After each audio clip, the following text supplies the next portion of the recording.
Good evening, Commissioner. So there's an international deal, I understand, with South Africa and about 20 other countries where the tax authorities share information. Is this how you picked up that there was a lot more money offshore compared to how much has been declared? Thank you, Sally. So let me just give you the correct data. South Africa has what is known as an automatic exchange of information protocol with about 160 countries are signed up to this. So far, we have received data from 87 of those countries, close on to 90 of those countries. So this is not all the 160, it's just from the countries who have already implemented the program. From those countries, we have become aware that we have about 1.38 million reportable records that we have received for the reporting period 2019, which indicates to us that there is an amount of 26.6 billion rand held in offshore accounts only from these 87 countries. So the actual amount could be higher. That's how we get to well over 400 billion rand. It's a simple translation, depending on the exchange rate of the day. Now, the actual amount could be larger. That's the first point. The second point is we are not saying that all of this amount have been taken offshore irregularly or unlawfully. Secondly, we are also not saying that not all of this is disclosed for tax purposes. What we are saying to South Africans is if you have taken money offshore, then make sure you have disclosed it, because we have opened a window for taxpayers to come to us through a special voluntary disclosure program. And just from that, we have had 3,000 applications, which revealed 28 billion rand and yielded a tax outcome of 4.4 billion rand. We also, just in the year that we reported last week, we have processed 1,800 applications from VDP applicants that yielded an additional 3.4 billion rand. We are not saying all of that was from the same cause. The picture I want to sketch is that South Africans have undisclosed values of financial assets offshore, and we are creating the opportunity for them to disclose this fully for tax purposes, because our work will continue. And if SARS comes to you before you come to us, then those affected individuals will naturally have to face the full force of the law that we administer. I see. So in other words, it's voluntary. You should be coming forward and saying, well, hang on, I haven't got my affairs in order.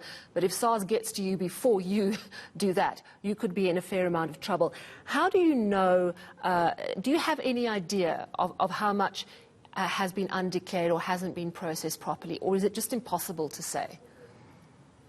No, it just takes time, right? So because we are building a system of voluntary compliance, SARS will always create the opportunity for taxpayers to come to us on a voluntary basis, which is why we have the voluntary disclosure program, firstly, and secondly, why we are now beginning to work through the database of high wealth individuals. You will remember we announced in February that we are launching a dedicated division within SARS unit that will focus only on high wealth individuals. The first set of letters will go out to the first selection of taxpayers that we consider to be the highest risk, but this is only the first batch of letters. And the letter will basically create the opportunity. We will request specific information from these individuals. They will then have to disclose that. If they disclose it honestly, we will sit with them and we will talk about the tax implication of that disclosure, Right. if there's any. If there's nothing to tax, then that's fine. But then we will continue our work.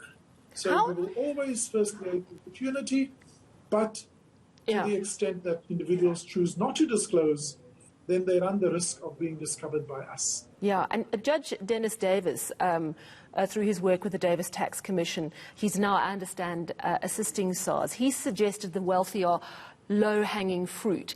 Do you agree with him? Do you think that a lot of wealthy taxpayers have been finding ways around the system for too long? We agree generally, and this is not unique to South Africa, that large corporates and wealthy individuals generally have the means to mask their affairs, first of all, to arrange their affairs in complex ways, and in arranging it in complex ways may often mask the true nature of their wealth. I've also said before that wealthy individuals, if you look at their income, their statement of assets and liabilities, their so-called balance sheet, it often says more about the true nature of their income than simply looking at their income statement. Because remember, Sally, wealthy individuals will not necessarily, like most ordinary taxpayers or standard taxpayers, they have a simple income from which there are standard deductions, which then implies a tax liability. Wealthy individuals would invariably have other forms of income from dividend income, investment income, the selling and disposal of buying and disposal of assets. So their income streams are non-standard from that perspective, firstly. And secondly, again, ordinary individuals would earn all their income in their personal name, whereas wealthy individuals may earn some of this income through trusts, companies, and other interposing structures that puts them one step removed from being the direct recipient, but in effect, they are the beneficial recipients of those incomes. That's really the veil we seek to pierce when we're looking at the state of affairs of wealthy individuals. Well, thank you very much for your time this evening. That was South African Revenue Service Commissioner Edward Kieswetter.